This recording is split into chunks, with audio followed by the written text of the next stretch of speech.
네, 두 번째 이슈는 셀트리온 합병과 관련된 이슈 알아보도록 하겠습니다. 자, 지난 월요일이었죠? 임시주총이 열렸는데 네.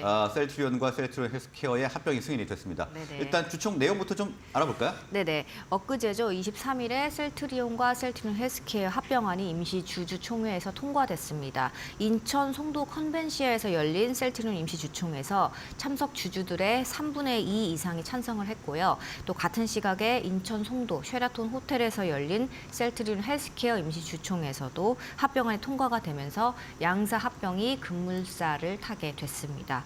이번 합병으로 셀트리온 헬스케어가 소멸될 것이 유력해졌습니다. 셀트리온과 셀트리온 헬스케어 합병 형태는 셀트리온이 존속 법인이 되고 셀트리온 헬스케어를 흡수 합병하는 방식으로 이루어집니다. 네. 자, 일단은 월요일에 이제 합병이 드디어 승인이 됐고요. 많은 주주분들이 이제 기대를 하고 있을 텐데 중요한 건 이제 주가의 향방일 것 같습니다. 어제는 조금 강세를 보인 것 같은데 좀 어떻게 전망이 되고 있습니까? 네, 저도 조금 찾아봤는데 금융투자 업계에서는 오른다, 안 오른다 이렇게 확답을 내놓지는 않는 분위기였습니다. 다만 네. 매출 전망에 대한 분석들은 좀 나왔는데요. 단기적으로는 매출 감소가 좀 불가피하다 이렇게 전망이 나왔습니다.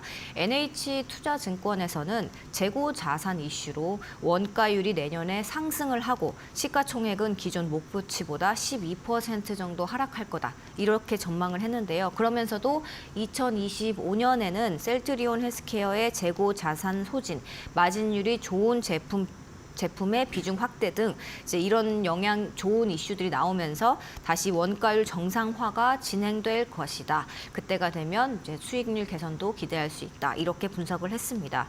한국투자증권 같은 경우는 이제 요즘에 미국의 바이오 시밀러 시장에서 약가 경쟁이 좀 본격화되고 있다. 이렇게 여기에 대응을 하려면 원가 경쟁력을 확보해서 수익을 유지하고 약가를 인하할 수밖에 없다. 이렇게 진단을 했습니다.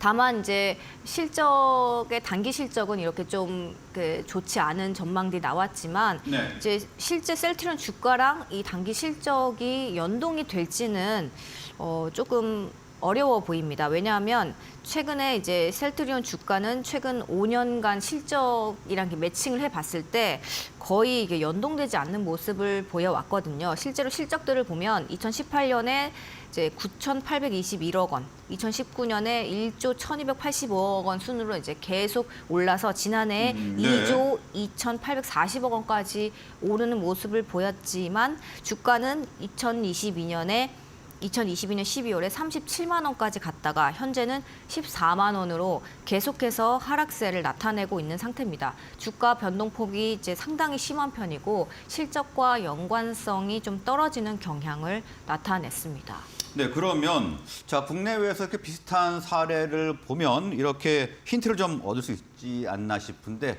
혹시 사례가 있나요?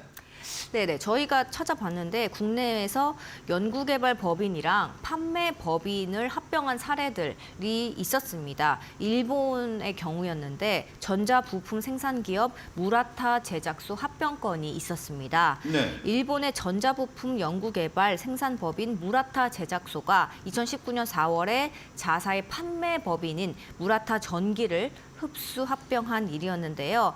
이 1994년 3월에 자회사로 설립됐던 이 무라타 전기가 무라타 제작소에 흡수되는 그런 방식이었습니다. 지금의 이제 셀트리온과 셀트리온 헬스케어의 그런 합병 방식과 상당히 유사하다고 볼 수 있는 거죠.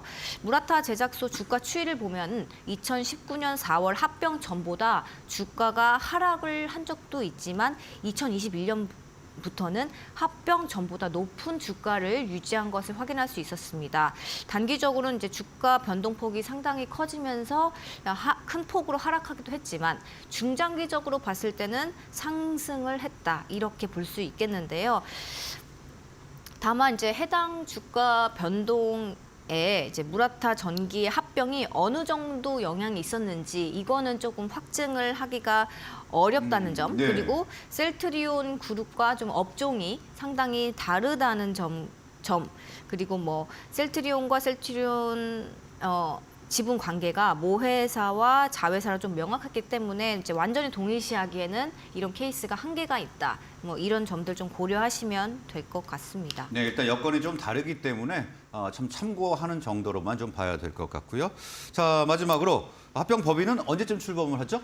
네, 오는 12월 28일에 합병 법인이 출범합니다. 소멸되는 셀트리온 헬스케어 주주는 내년 1월 12일에 보유 주식 한 주당, 셀트리온 신주 한 주당 0.45주를 받게 됩니다. 현재 합병 반대 의사를 밝힌 주주들 대상으로 주식 매수 청구권 신청을 받고 있는데요. 내달 13일까지 진행이 됩니다. 회사 측은 주식 매수 청구권 한도를 1조 원으로 제시한 상태입니다. 일각에서는 이 1조 원이 넘으면 합병이 되게 어려운 거 아니냐 이런 우려가 좀 나왔는데 서정진 회장이 직접 나서서 그 이상으로 청구되더라도 합병을 관철시키겠다. 빚내서라도 투자하겠다. 이렇게 강하게 이야기를 한 네. 상태여서 이런 우려를 좀 불식시키고 있는 상황입니다. 네, 1조 원이 넘더라도 관철시키겠다 이렇게 말한 서정진 회장의 의지가 좀 돋보였던 것 같고요. 자, 12월 28일에 합병 법인이 출범을 하게 됩니다. 자, 셀트리온 합병과 관련된 이슈까지 알아봤습니다. 자, 오늘 말씀은 여기까지 듣겠습니다. 네. 고맙습니다. 감사합니다.